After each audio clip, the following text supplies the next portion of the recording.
encore ce matin. Monte encore ce matin, bien dans le Seigneur. Monte encore ce matin. Monte encore ce matin. Juste et fidèle. Et juste pour te pardonner ce matin. Derrière mawana bien dans le Seigneur. Zambalo que la mission mawana tomo lelo. Zambalo ayo que mawana tomo lelo bien dans le Seigneur. Oh Jésus. C'est nous Papa Baki Bilakana Koko Kisamo Nazobo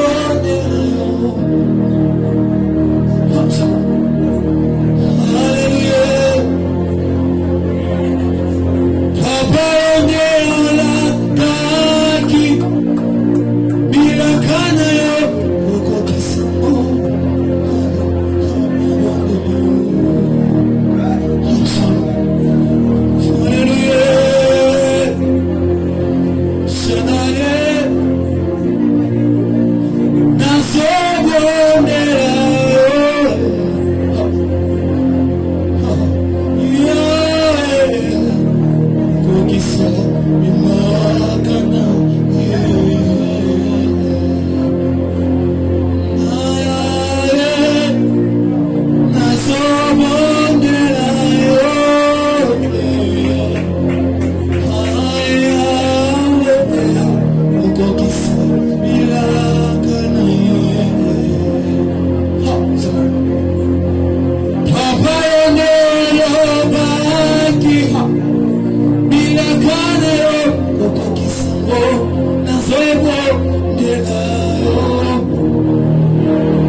cieux. Il a reçu un nom qui est au-dessus de tout nom.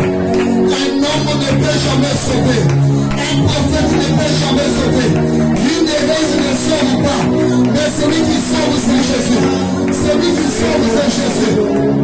Il mérite la gloire. Il mérite la gloire. Je sens la présence de Dieu, Seigneur. C'est lié et rempli de sa gloire. C'est lié rempli de sa gloire. C'est lié rempli de sa gloire. C'est lié rempli de sa gloire.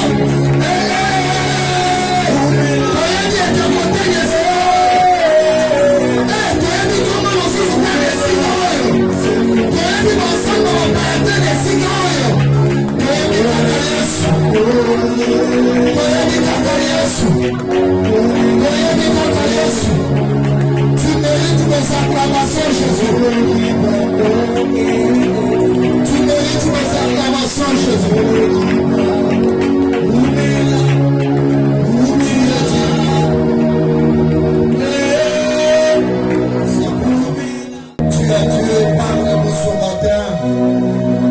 Saint-Esprit de Dieu parle ce matin. Je sens une joie qui monte dans mon cœur, une joie qui monte et qui me dit qu'il est là au milieu de nous. J'aime lorsque je sens la joie en moi, ce n'est pas parce que la mienne attend pas, mais la joie que je ressens en moi, parce que l'Esprit de Dieu vient de me remplir. Il est là, il est là, il est là. Dis-lui, précieux Saint-Esprit, parle-nous ce matin. Utilise ton serviteur. Esprit nous faisait ensemble été. Nazola de tactique. Esprit nous faisait ensemble été de Sikandol. En boutement nous sommes libres. Disnatué que de nos Sika. Au nom puissant de Jésus. Réunion soignée, précieux Saint-Esprit. Au nom de Jésus. Au nom de Jésus. Nous avons merci pour vous. Amen. Tika nzambalo la pambola yo. Amen. Les amis, tika nzambalo la pambola yo. Dans son palais tout s'écrit. Non, dans son palais tout s'écrit. Dans son palais tout s'écrit. Est-ce que tu peux acclamer le roi des rois? Alléluia. Alléluia. Tu es le plus béni ce matin parce que tu es béni dans un culte du Saint-Esprit. Ce que j'aime dans la présence de Dieu, le nombre ne compte pas, mais ce qui compte plus, un cœur disposé à rencontrer le Seigneur ce matin. Alléluia.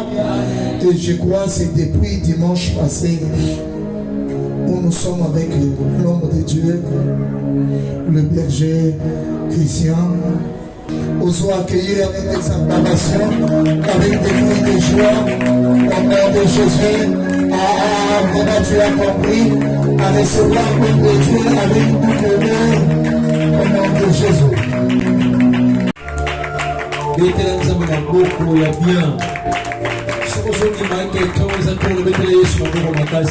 Je voudrais annoncer à quelqu'un ce matin, liboso na nzambe malingo yela kite. Yawe nzambe za kwa kumuna mamune na vino au nom de Jésus. Ce matin, ce matin, oya ba bonne nouvelle ya bakambola mabomo na yo. Oyo yoka kite ya malamu na stongo luso ba ba oferetse malamu na vino au nom de Jésus.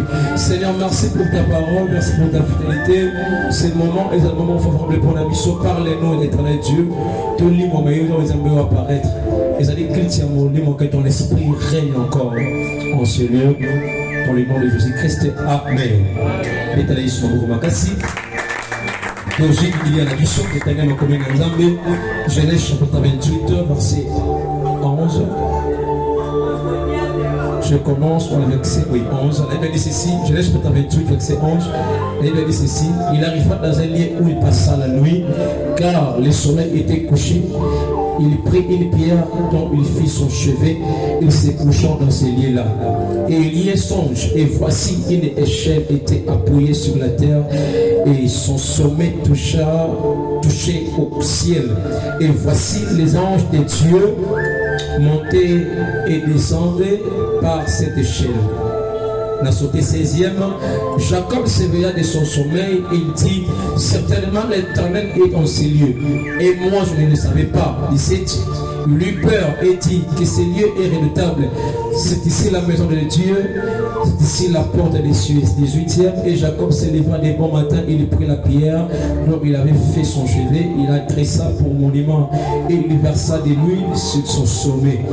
Et donna à ce lieu le nom de Bethel, mais la ville s'appelait auparavant Luz. 20e verset, Jacob fit un vœu en disant, si Dieu est avec moi et me garde pendant ce voyage, que je fais ce me donne du pain et à manger et des habits pour mes vêtures. 21, et si je retourne en paix à la maison de mon père, alors l'Éternel sera mon Dieu. 22e verset pour terminer, cette pierre que j'ai adressée pour monument sera la maison de Dieu et je te donnerai la dîme de tout ce que tu me donneras. Amen. Que notre vie soit bénie. Amen. Merci beaucoup. Non, on va te débattre, papa Dali, pour la confiance. La deuxième dimanche, pour la piscine. Allez, l'histoire de Jacob, j'espère que l'histoire va bien. Et comment qu'il attend beaucoup Isaac a Koufa. Alléluia. Il fallait Isaac a Koufa. A comment qu'il déjà vit, là il me dit ceci, Isaac et Michel, comment qu'il dit à mon papa, à mon aller sauter. A Bengi Mona Esaou, tant que fils aîné, mon aller gosso, avec Esaou. Là, on n'a pas de Israël avant papa Koufa, il faut attirer la bénédiction dans mon amour et alléluia. Amen, amen. Mais sans que ce soit Koufa, mais que Flamé n'a pas de bosso pour que n'a béni. Il y a Esaou. Là, pour que n'a sanini n'a pas de amen, amen. Je vais dire à quelqu'un, bénédiction, vous savez qu'en enferme de 5 ans d'abord, mon seul ensemble a recevoir par nous pour bénir. Amen, amen. Alléluia. Et là, ma bénédiction, pour que vous recevoir, il faut bénir ça aux attaques pour que vous recevoir bénédiction. Alors, Esaou, il fallait obéir à Tata à 5 efforts, à quel ensemble qui s'achète, à quel Luka et Bolia pour que mais maman na bango Rebecca, alléluia. Azalaki on ayuka bino promesse et ça Esaouté. Mais promesse ça pour Jacob, alléluia. Malgré papa bengi Esaou on a liboso pour que a bénir. Mais moi je sais une chose, Nzambe a yebi sans que apponi Jacob mais aboyi Esaou. Et Rebecca bengi Jacob m'a dit que là on va biloko pour que la paix ça l'effort. Que na simanso ba tababi balé na lambe la papa non pour que a pas mon parce que Esaou, faites l'effort. Et Jacob a fait l'effort. Il y a consommer dans le bac à souba nyamai balé taba a pesa dans la lambi a pesa Isaac a pas molli Jacob. Alléluia. Quand Esaou vous dit chasse à l'époque pesa pas mon bilou comme pas on dit que oh mais déjà n'a béni ton frère Yosa qui va oh mais là Esaou y par là à pas molli mais il pas molli les bosso les Esaïe n'est mon côté. Amen. Et directement mais comme ça, Jacob, maintenant, il faut qu'il parce que ton frère a son bouca à Bomayo. Amen, amen. Auquel que soit moi si la moka mon sous, que soit moi si on a qu'il la moka où il y a là-bas pour que on récupère moi si à Kobal. Et par là, quand Jacob a joué la place pour qu'il m'a pas qu'il est directement, et ont pas le moyen à s'aligner à Boma, Jacob. Pourquoi? Parce que Jacob a eu qui vous a bénédiction. Amen. Elle dit qu'on l'a très bien. Et la Bible nous dit ceci, quand Jacob a dit qu'on s'en voyage pour que Akene besoin moi si selon les babouts, c'est pas faire comprendre la qui ça qui est. Et Jacob a dit qu'on est et comment qu'il a lié beaucoup de Jacob qui punit à se reposer. Amen. Est-ce que le texte est vexé dans Genèse 28, 11. Là où Makambo Bandaki Jacob a ce que pour que Akene besoin la tournée bâtisse qui est, la Bible dit ceci, a comme il a lié beaucoup boyer et sans qu'il a se reposer. Amen. Jacob moi il m'a dit qu'au quota. Maintenant, non, il faut pas me la main pour une dame. Assume les banques à moi qui permettent, assume les banques à l'ogoti à moi, atteindre les banques à mon tout. Amen. Mais je sais que c'est impossible de pousser les banques à pousser, c'est très difficile. Au lieu de ça, passe. Amen, amen. Nous avons les banques à Kayas. C'est très difficile à apprendre bien. Mais Jacob a su attirer Moutou pour que après ma se reposer. Quand Jacob a se reposer, la Bible nous dit ceci, Nzambe a formé pour Jacob a su vision. Et Jacob a moni les colons et fumwami. A moni échelle et sur les colons pénassés et les gens de Dieu montaient et descendent des colons et chez moi. Amen, amen. Alléluia. Et quand Jacob a moni vision, Nzambe alors qu'il prend Jacob a baissé sa promesse sur parler Abraham. Directement Jacob est à l'amour qui a dit naïma dit que Nzambe azana esika oyo. Ici c'est la maison de Dieu et ça porte du pays il y a l'eau là. Alléluia.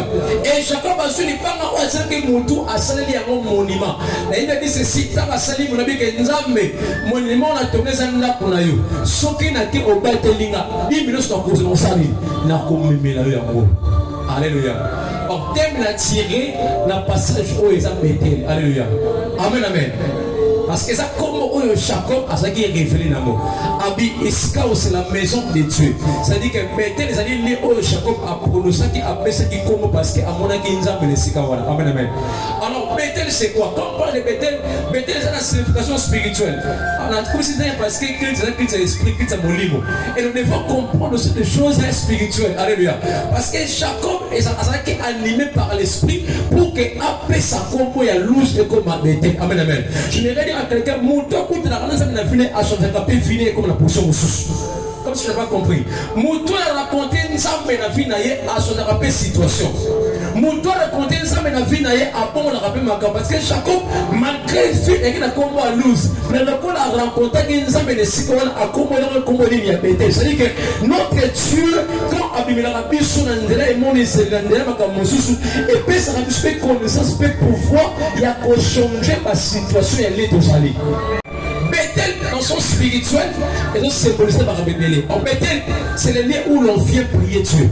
Bethel, c'est la présence de Dieu. C'est là où tu es à Samanaka pour nous faire c'est-à-dire qu'ici, nous sommes à la case de Bethel. Alléluia. Ici, nous sommes à Bethel. C'est Bethel, c'est la vie Bethel d'église. Bethel, c'est-à-dire que nous sommes dans la présence de Dieu. Or, nous sommes à Bethel, comment il faut fonctionner, comment faire des choses. Alléluia. Voilà, Jésus-Christ parle dans Marc chapitre 11, 17. Abina konanga et kobenga manako ya le sambo. Oh, la carte s'appelle et c'est dehors pour sambo. Oh, dans la présence de Dieu, nous devons prier. Oh, mon toi priaka, azara ba capacité ma kamosusu. Alléluia. Mon toi sambe la casa na pouvoir mosusu. Mon toi priaka, c'est très difficile. À quoi la matrice? Voilà, il dit ceci, veuillez prier en fait de vous retrouver à la tentation. Oh, la carte s'appelle de Zakamouité. Na pété de Zakamakam en Bethel, c'est ça lié au Dieu comme c'est Koluka et Longi Nzambe. Oh mon Dieu, avec Longi Nzambe avec la promesse. Voilà Jacob et ce que Nzambe a prononcé par parole et bénédiction pour l'aïe. Je me redis la tête tant que tu as la présence de Dieu et que pousser Nzambe a prononcé la parole pour l'aïe. Quand tu as la présence de Dieu que pousser Nzambe alors on va quand pour l'aïe. Alléluia. Et c'est quand le sambo et c'est quand on fusion et c'est mon lit mon Nzambe fani. Alléluia. Jacob a dit que non, ici c'est la maison de Dieu. Et là, pour ça qui est des bases, il y a puissance et c'est là que je vais qui est banga. Est-ce que vous comprenez très bien? Et là, c'est ça qui est Jacob a révélé. Il y a lié à ce qui est banga sur les moutons. Amen, amen. Est-ce que vous comprenez très bien? Surtout ce que vous moquez, quand on parle d'Israël, on va dire que Moïse est Koufa. Il faut que les Égyptiens même sont à Pona, Nini. Et ça qui m'a dit, c'est Libanga. Alléluia. Et ça qui m'a dit, c'est Libanga. Comme David, et ça qui a rencontré Goliath, à Zogan Zététen, à Mona, ça va aller à 5 prières pour qu'il a lancé Goliath à Kouya. Or, Libanga, pour ce nom-là, c'est Jésus-Christ de Nazareth. Ou à ça, les pierres angulaires. Je vais dire à quelqu'un, si tu vis dans yon et ça basé dans Jésus, tu seras révélé. Par contre, je n'ai pas compris. Je vais dire à quelqu'un, Moutou, Oyo, a-t-il Moutou dans Yesu Massia, nous souvenons qu'on a touché au fond là-bas. Quand tu es dans la présence de Dieu, il faut savoir, aux émotions dans ta vie est basée sur quoi? Bethel est basé sur quoi? On veut Bethel, une vraie église, et ça basé les escaliers sur un fondement. Alléluia.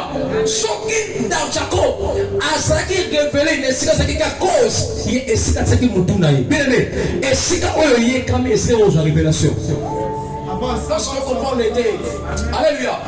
Rix Azaka révélé à Boaz à cause de ta semaine on peut être dimanche passé. Or toi aussi tu veux te révéler là où tu es tombé. Et si tu as besoin de il faut se l'attacher et le comment que ça peut faire na yo. Voilà Jacob qui n'a pas ça mon frère le banga. Oh mon toi c'est qui mon tout et ça y est sur aussi. Mon toi c'est dans Jésus quand tu naïe. Asa na sécurité. Mon toi na décider que stress naïe. Miss le sakani et fou moi maka. Mon toi na décider que aswa ka révélation oh mon collectif de pesta mon colombo côté. Voilà je crois que je ne savais pas que c'est on zambasa. Mais les bases, il y a Jacob il y a vision naïe et ça qui n'a pas connu Abraham. Pourquoi? Parce que Abraham à l'écart de ce que Jacob a dit à Moutou, malgré que c'était là, les parents de ce que Jacob a mis en montagne pour s'appliquer à Abraham. Abraham a ça qu'au terme de l'égoso, n'est-ce que Jacob a l'écart? Alléluia, a construit un hôtel. Et quand Jacob a eu place sur un, est-ce que c'est Moutou? Pourquoi la sacrifice qui donne ce kawana? Est-ce que ça allait? Et ça allait au fond. Alléluia.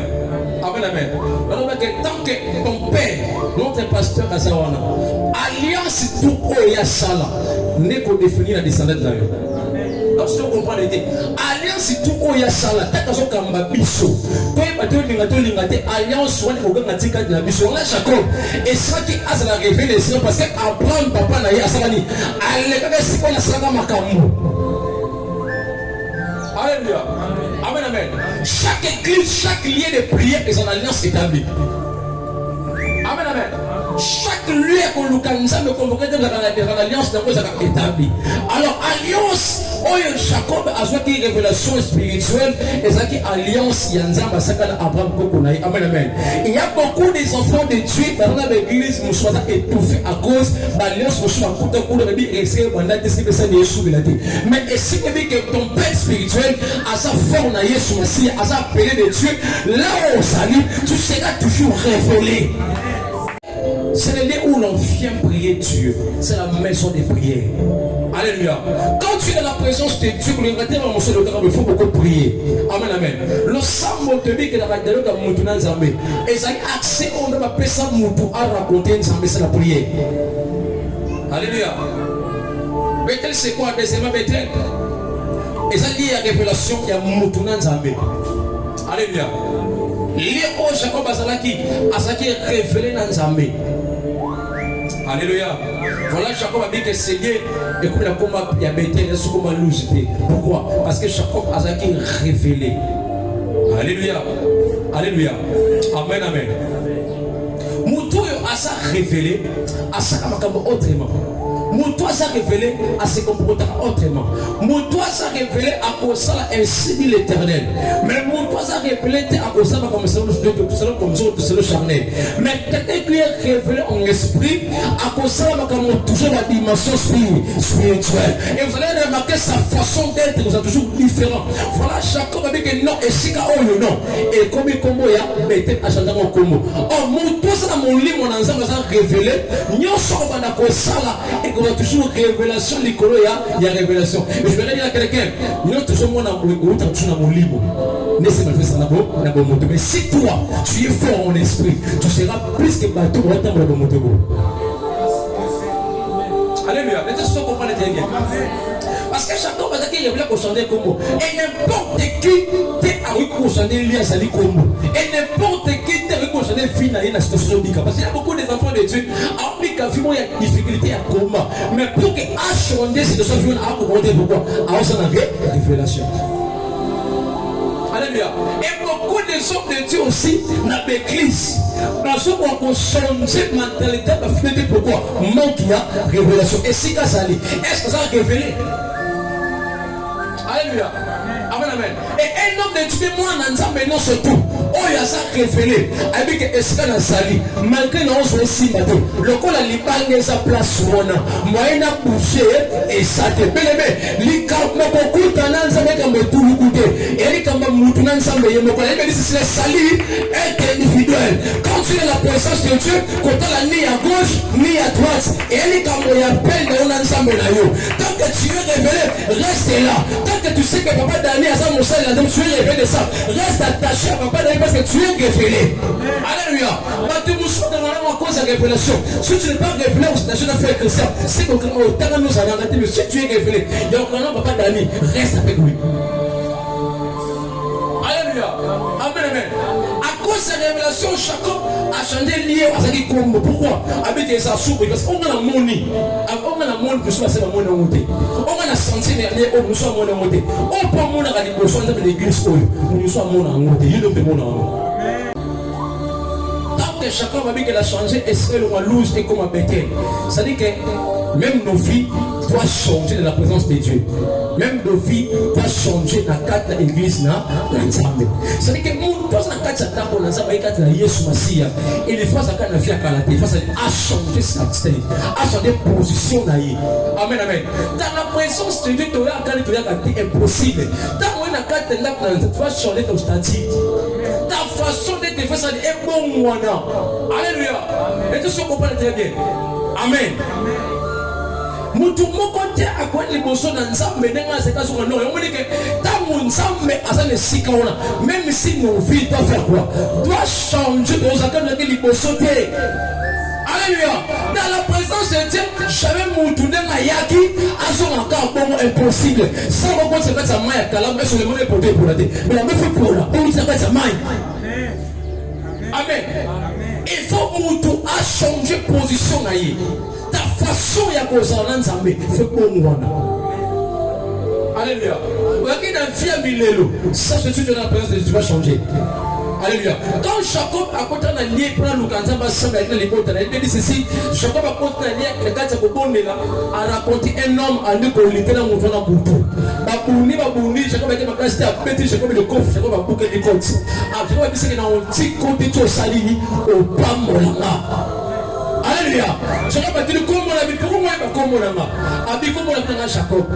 Tu seras plus appelé Jacob, maintenant tu seras appelé Israël. C'est que dans la présence de Dieu, tu auras comment de quoi il remonter. Je vais annoncer à quelqu'un, ta vie a des difficultés à combat. Sache dans la présence de Dieu et dans la pouvoir de résister. C'est possible de négocier les besoins dans Zambé, ta vie a des millions comme ça en perdition.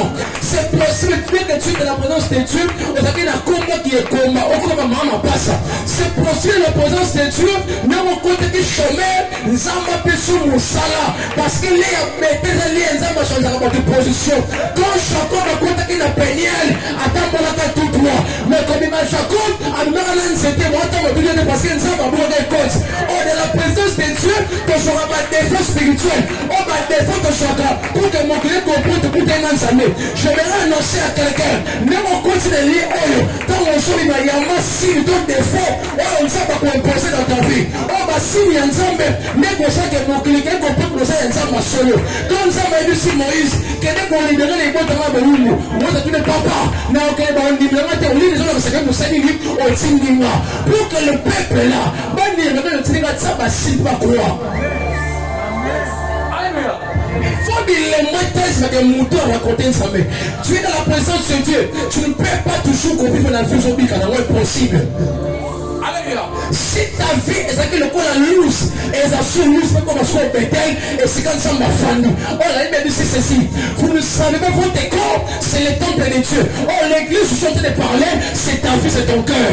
Et si dans ton cœur, nous avons ma foi, ta vie doit changer. Si dans ton cœur, on s'en a bêté, on l'a qu'on nous amène, on s'en porte dessus, ta vie ne sera plus le même. Alléluia.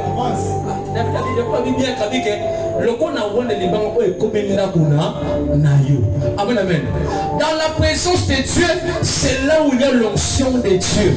Et là où l'onction de Dieu est, et ça, et ça, les maca.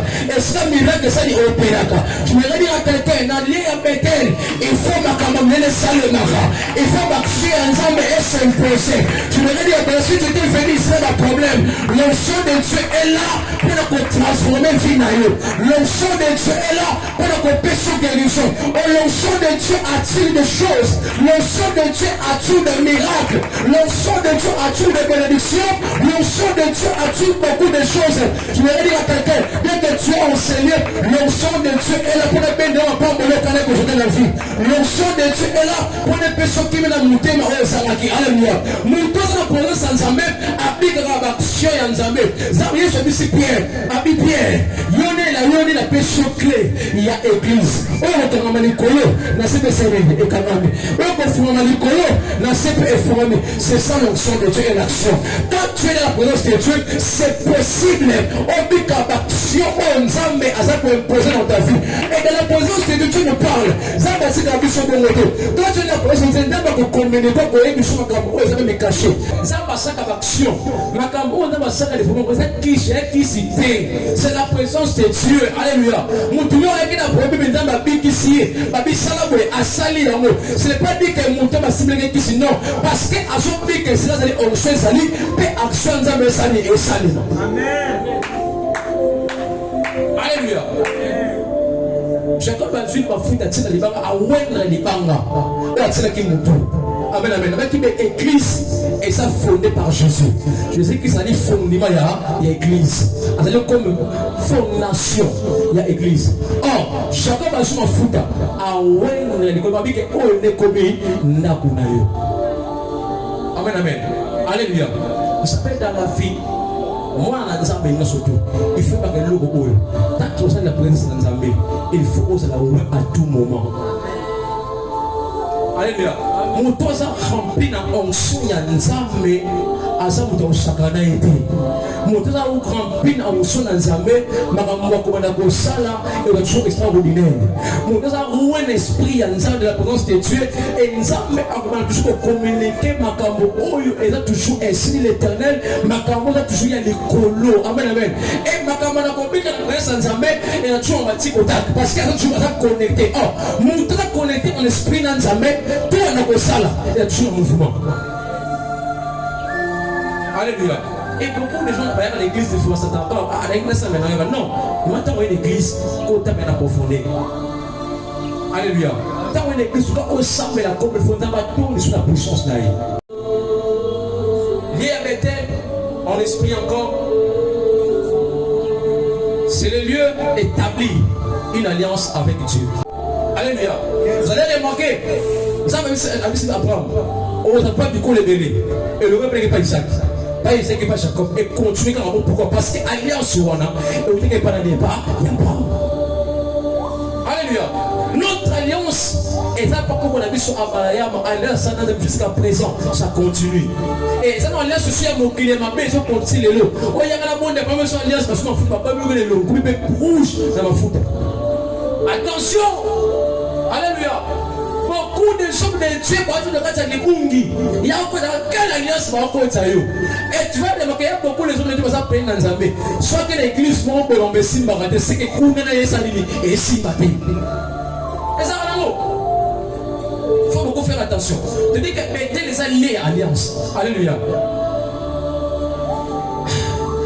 Chaque fois que c'est Nzambe, ce qui est réellement, nous sommes bien, nous sommes bien. C'est ça l'alliance. Et là, c'est quoi? Et ça, il y a des personnes. Alléluia. Amen. Et là, c'est bon, il y a des personnes. Chaque fois que nous avons ceux qui n'ont pas de voyage, ceux qui n'ont pas de ligne, nous sommes ceux qui n'ont pas de ligne. C'est ça là, l'alliance. Alléluia. Beaucoup de gens de Dieu, papa Dani.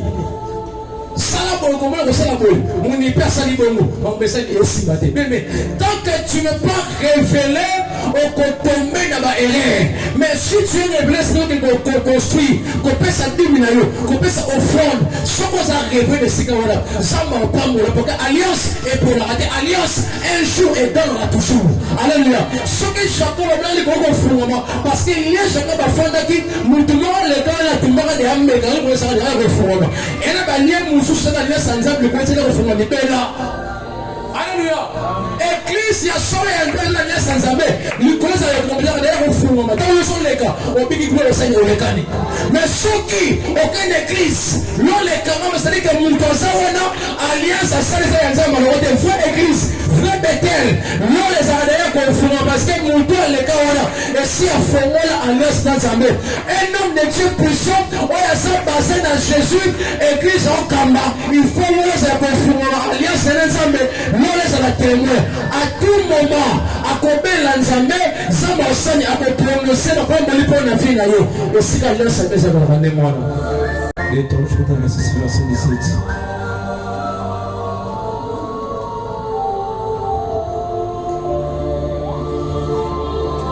Aujourd'hui, tu as fait promettre à l'Éternel qu'il sera ton Dieu, afin que tu marches dans ses voies, que tu observes ses lois, ses commandements et ses ordonnances, et que tu obéisses à sa voix. Alléluia. Et ça, alliance toujours bien. Alliance. Quand tu es dans l'alliance de Dieu, au sein de l'alliance, je ferai ceci, cela. Ah, moi, c'est là, je le Alléluia. Alléluia. Tant que vous chégez les besoins pour sans armée, beaucoup de temps pour selon voix naïe, selon où il y a l'ingui, pour que nous puissions accomplir ce que tu as dit, nous allons pas pour la même Alléluia. C'est que la présence de Dieu, ceux qui osent alliance à tout le monde Nzambe et que pousser Nzambe à pas molayo. Alliance est pour la namoté. Alliance c'est les mille et gagnera toujours. Je me rappelle que alliance tout ça Nzambe de ma bossa namoté. Alliance tout ça Nzambe de mon frère de personne Nzambe. Nzamba bossa namoté. Dès que tu es touché la présence de Dieu, alliance ouais le gars touché la vie na comme on a Yesu Messie. Alléluia. Quand tu viens à l'église, il m'a conseillé l'alliance Nzambe à tout moment. Ça va pas voilà. Sinon ça alliance Nzambe de continuer au salam. Amen. Alliance est pour que quand même plus ça respecte tombe le ramout. Et alliance choquée et ça m'a paix et puis ça m'a tout échec. Mais si ton alliance est basée dans Jésus, ça c'est le mouton aussi m'a paix et resalaté. Bien aimé, bah oui comme on sa fille naïo. Mais si vous alliance là ça met mouton qui ça mouton là c'est à cause à la terre. Attends moi non est bontière. Babi que y n'a pas on peut tâter et si pas bah consi le cause fils d'alliance. Moi la quand à coup fera comme le terre. Et ça nous comment Yesu na tempelo ate makombe na Nzambe mwana mwasi azaki courbe aguma mukongo Yesu abise yaka abonde le pona avec le cause les fils d'Abraham et Seigneur a mérité cause la guérir babi que pour ko la saba mutabiki ngatabiki non makamu ko la saba azali fils d'Abraham ayiko homa na kati ya bibeko oyo te oh Abraham c'est l'image de notre père image et alliance oh so na papa dans l'est Nzambe tu ne peux pas toujours souffrir na kati ya ton alliance là au sein de Nzambe et qu'on boulot bitumba même si la carte va lier famille donc on a l'alliance la présence de Nzambe nous t'en entendons ça la terre nous t'en bloquons ça la terre parce que ton alliance avec Dieu est fort et ça m'a cassé il y a qu'on la carte solitude et comme nous sommes tout nos sous voilà moi ça dit pour le kumbama azara la kuki na et ça télévité faut bien comment on mange les fille ou fille d'Abraham. Oh, bateau ne surtout pas où dans les balayama. Va mériter pour la carte de condamnation. Notre alliance de base, c'est par les sons de Jésus-Christ. Oya ya tika ton, akitana se, pas fait la biso.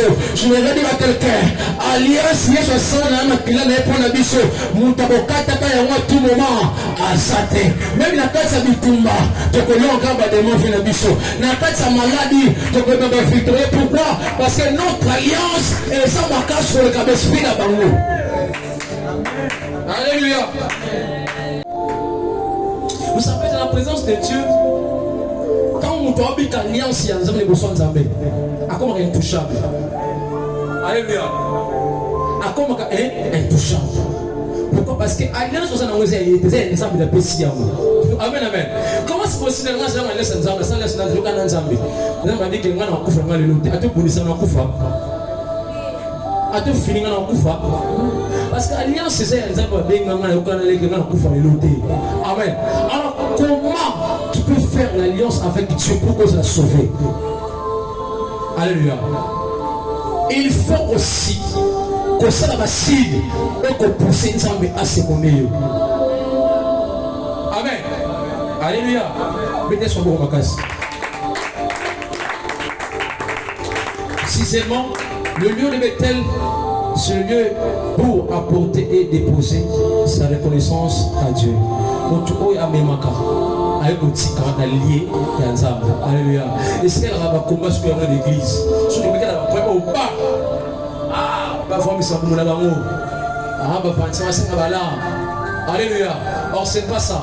C'est de la présence de Dieu. Tout peut arriver, la présence de Dieu. Tu dois le faire. Il faut respecter l'amour. Amen. Liboso na ndazo na wasala anga sala le komo koboyi ko tsate mete sala yango. Amen amen.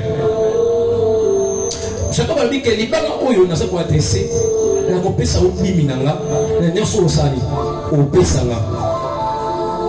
Alléluia. Je vais dire à quelqu'un de la présence de Dieu que lui se rappelle. Là où il y a l'onction de Dieu et ça va tout passer sur la bûche pour passer sa jambe. Bako sayoté. Que soit raté, que soit non, il faut le salir, ça. C'est ça la reconnaissance. Si réellement on racontait une jambe dans ta vie, on s'est révélé, tu dois aussi faire des choses pour que toucher mon thème maintenant pas mon vie. Alléluia. Tout le temps il m'a commis dans ça. Quand on a Deutéronome 14, Deutéronome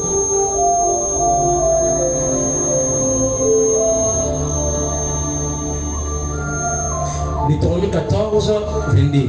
Tu leveras la dîme de tout ce que produira ta sémence, de ce que rapportera ton champ chaque année. Agé 1, 9. Agé chapitre 1er, verset 9.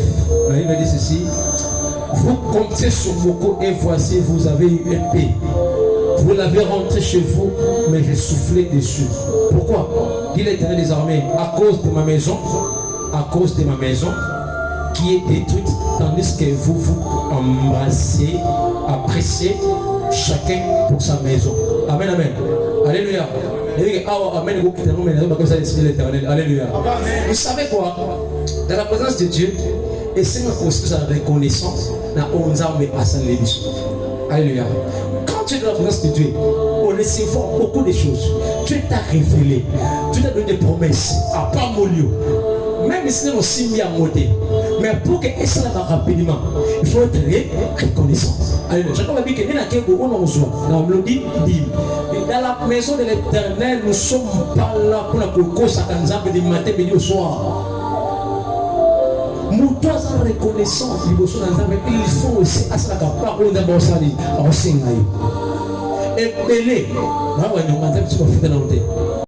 amener dans la maison des trésors vos dîmes et vos offrandes. Maison des trésors, c'est quoi? C'est l'église faux. Maison des trésors, c'est l'église. Alors, la carte église n'est pas molli. C'est que quand tu es dans la maison des trésors, c'est que des comptes, on peut ça, tu es au sali, on est né qu'on soit. Tu es baraté, on est qu'on soit pas molli. Si tu vas y aller, tu vas y aller, ça offrande n'a pas assez, va d'aller. Tu peux ça pour faillir, ma musicien. Si tu peux mettre ton qui. Amen, amen. Si tu es dans la maison des on a compris l'idée. Et le point m'a dit, elle soit comme monté. Mais on dit, on a comment on a cala. Amen. Alléluia. Mais on a on elle soit montée à la. Tant il m'a dit, lui on peut se faire des bouffons. N'a plus ça là. Elle soit montée comme la terre on est le. La terre en haut. Tout ça c'est la chambre qui était ma paix. Mais on soit moyen de cara. Mais la paix ça on fait les mais un jour peut te faire comme le quoi batoana na on dit à magana yébi comment on peut ça là alléluia et pesa pour que dema fou qui ça yo quand on se récolte de la manger na bonne dema pesa yo au ko ça muta mukita na otombo na yo et le islamé qui nous islamé qui reçoit na domaine ya mbongo pour ça na bosu pesa na reçoit ko so mbongo ça na prière je ne prière quand tu soupe yo pesa ni nzamba o so misila yo yes alléluia. On a quotidien des gens comme ça, nous avons rien. Pas possible, personne n'a ton église construit.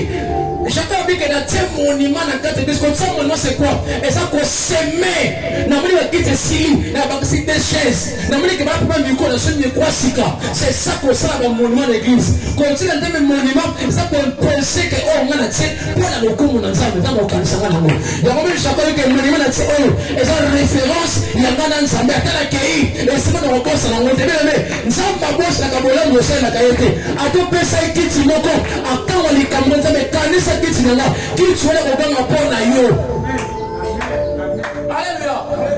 Qu'on peut ça offrir tofandi kopesa bana ko singa nzambe et quand ça va pour la biso ani na pelina ana on soit double pour ça au fond pe na on soit kanga moko pourquoi elle kala ça qui refait parce que mon temps la posa sur loko moko il faut dimension ko pesa est la haute on t'a pas délai oh tant que tu as un problème aussi tu dois faire un effort pour toucher mon temps manzana nzambe attends la moi na télé mais la pesi au temps mais lui que ton pesa on pesa nzambe un jour zamba kanga na motema te et on nzambe on pesa comme il faut même d'abord grand chose en été il y a autant on savait la côte ami c'est ce que tu as comme ça moi la peine moi du coup mon avis non attends comment la peine là est bien on dit le temps à Samuel un Samuel et Samuel moi il y a Dani pourquoi parce que Anne a le grand dans le sang le au froid le nzambe dans la prière il faut amener aussi la présence de Dieu quand on chez toi même la paix c'est que l'ensemble Bethel en esprit, c'est le lieu que nous consacrons pour le service de Dieu. Quand tu es dans la maison de Dieu, nous sommes consacrés pour la moussala et ensemble. Na Bethel, il y a quelques fois l'été que la prière était, mais nous sommes surtout des travailleurs pour l'œuvre de Dieu. Alléluia. Amen.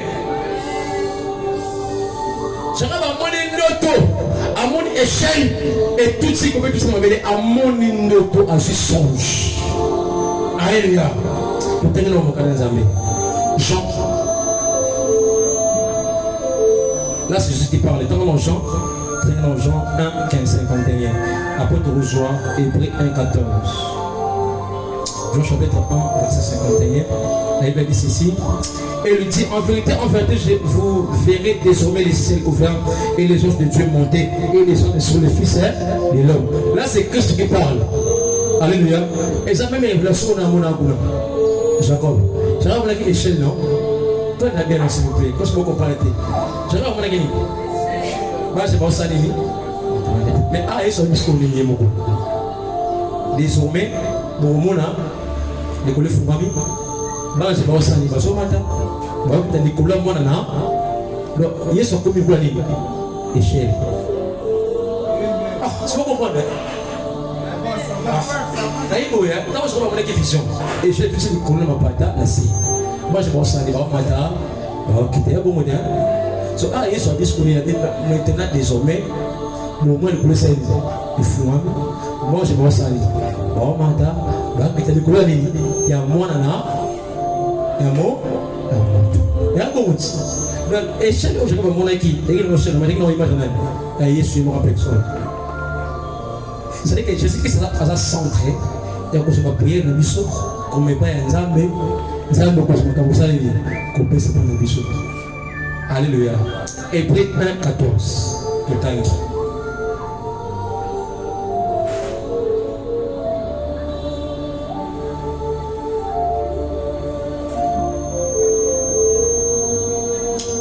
Ne sont-ils pas tous d'esprit au service de Dieu, envoyés pour exercer un ministère en faveur de ceux qui doivent hériter du salut? Alléluia. Nous sommes obligés de travailler dans la présence de Dieu. Alléluia. Ne sont-ils pas tous des esprits au service de Dieu? Mon livre, mon tout ça que ça nous a passé aux anani. Tout. Et ça, mon sang, Marco. Alléluia. Tant que tu es à l'église, au lieu de croiser ma peau qu'on a eu, amen, amen. Les autres se consacrent pour la consacrer à Moussala et à Nzambe. Bien aimé, tu es consacré à consacrer à Nzambe dans ta vie. Quand tu es à l'église, tu n'es pas là pour qu'on a ma peau qu'on a eu, mais tu es là pour prêcher, tu es là pour travailler le protocole, tu es là pour qu'on yéma, pour qu'on ait un kit et un soumouté. La présence de la présence à touriste. Mais aux gens de Moussa, il faut ça là. Alléluia. Amen, amen. Nous tous, Dieu nous a appelés dans la fonction de mon. Il y a ce qu'on côté, tantôt on interprète. Ce qu'on interprète, tantôt on s'est tout le monde on s'est l'église, ça pas qu'on s'est pardonné. Ça là, et bien, la position, ça va me dire, mais à ça, la culpabilité, moi, est-ce que vous Simba pour non, dès que tu es à la maison de Dieu, tu dois faire un effort de coloquer l'eau comme au sein de Nzambe. Alléluia. Consacrer c'est quoi? C'est que pour y avoir bien comme ça, et l'autre c'est un Nzambe, donc il pèse comme âme et esprit na yo. C'est que mon yo aïe na boya Nzambe. il faut à tout moment alléluia naye kosambela nzambe mais naye mpe koservir nzambe alléluia eloko eli kosala nzambe na mokili oyo eza te bien aimé nakosa yo te eloko eleki kosala te na mokili oyo eza te mpe nzambe afuta koleka bata mokili amen amen nzambe afuta koleka bata mokili oyo tant que osalela nzambe na babie na yo na basacrifice na yo ozwi osala mosala tosenga pas de décharge ye moko te amen amen moto aza consacré na makambo ya nzambe aliaka kuna moto osuki te alobaka kwa n'importe qui te parce que ça consacré au service de Dieu. Nous avons pour la nganga nzambe. Concernant nzambe, c'est pas dit qu'on s'attend à monter. Même nous les chanteurs de nzambe, les lévites, les biseaux. Tout ça va salir nzambe, doit consacrer à nzambe. Un homme de Dieu, un servant de Dieu, a salir au linga sala parce qu'il y a un normal dans ma Yesu. D'ailleurs, quand la ma Yesu, le but est que vous comptez lola. Quand la pasteur va dire, et tu comptes lola, mais ce qui est important, c'est la consacrer à mon sens. Alléluia. Notre Dieu est capable à nous mettre sur la banne à l'été. À ta personne, il n'a pas besoin de révélation dans un de recommandé à Saté. Oh, une samba, le bon pon à l'eau, à tes salis 10 ans. Révélation, une samba, suka, et de comme la réalité. La mot soit ma cassie, que mon Dieu vous bénisse. Salah béni, moi, c'est la main du pon de l'épée à l'eau. Nous, ce que ça est pas mon main.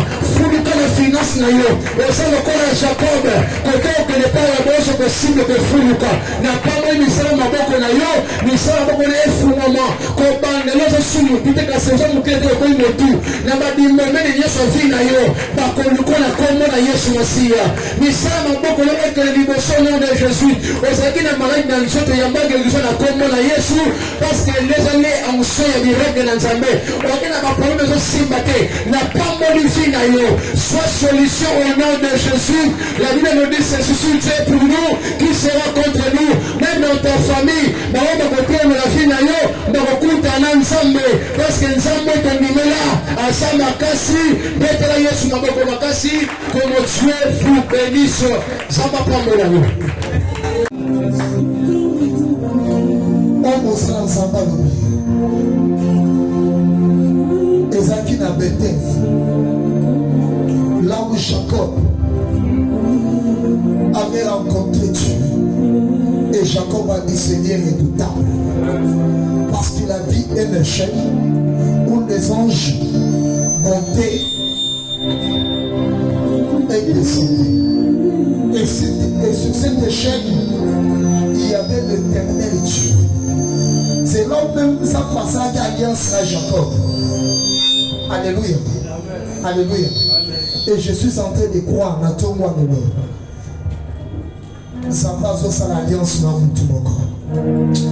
Allez, prenez-le du colo, prenez-le du colo, dans l'équipe pour s'enlever. Au second de la Koboya, c'est un des redoutables au tout bien qui peut. Amen, amen. Au sein de l'alliance ensemble. Mais au second de la Koboya, toute alliance imposée, générationnelle, dans la lignée, alliance nous sommes imposants dans la vie. Oyeba yango te ozo renoncer na alliance parce que notre moi lelo ozo sala alliance asika notre moi lelo ozo kota na alliance asika na ligne asika oyo eza Jésus Christ ozo utiliser maboko na yo ozo banda ko renoncer le jour où tu es né oyebi alliance basala te oyebi bisika bakotisa yo te oyebi ndenge walesa yo te. Est-ce que tu peux commencer à prier? Est-ce que tu peux commencer à prier? Est-ce que tu peux commencer à prier? Est-ce que tu peux taper le mot? Tu es en train de prier? Tu es en train de renoncer au nom puissant de Jésus? Renonce au nom de Jésus. Au nom puissant de Jésus, au nom puissant de Jésus, au nom puissant de Jésus, au nom puissant de Jésus, au nom puissant de Jésus. Yo écoute en alliant ma boca à batouté. Yo écoute en alliance à ma belle libota na yote. Ce qui va parler na yo ma coupe ma belle. Yo aussi la bonté au nom de Jésus. Je vais introduire une personne, je vais t'introduire ma tombe le nom d'alliance à Sika. L'alliance à Sika, l'alliance à Sika. Homme aussi dans Samba Lobi. Ezaki na Bethel. Là où Jacob avait rencontré Dieu. Et Jacob a dit Seigneur redoutable. Parce qu'il a vu un échelle où les anges montaient et descendaient. Et sur cette échelle, il y avait l'éternel Dieu. C'est là où même ça passage alliance à Jacob. Alléluia. Alléluia. Et je suis en train de croire dans tout moi de l'homme. Zambazo sa l'alliance na mutumoko. Alléluia. Amen. Zambazo sa l'alliance na mutumoko.